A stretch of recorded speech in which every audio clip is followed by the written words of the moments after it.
In Book 3 of the Iliad, Paris boldly strides in the front rank of the Trojan forces, but he hides when he sees Menelaus in the approaching Achaean army. Hector denounces Paris for being more beautiful than brave. Paris doesn't argue. However, his pride is hurt. He proposes settling the conflict over Helen in single combat with Menelaus. Hector accepts the challenge. The goddess Iris summons Helen to watch.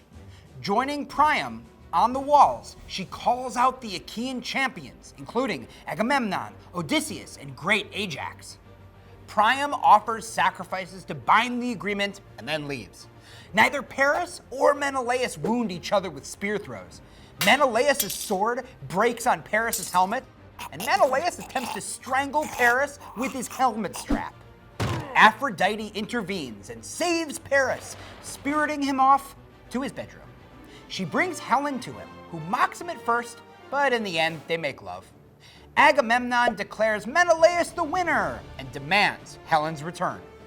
Now in Book 3, Helen is depicted as a sympathetic character.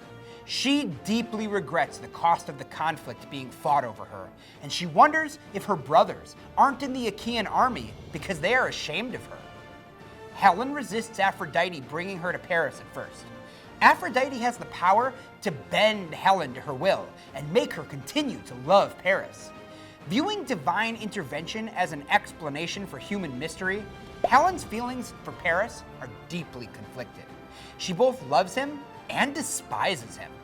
Paris doesn't seem to feel much shame or responsibility in his role for starting the war. Hector is the one who wishes Paris had died before bringing doom upon their city. Paris is motivated more by pleasure and self-preservation than by honor. It takes Hector hurting his pride to prompt him to duel. But his enthusiasm for combat wanes quickly.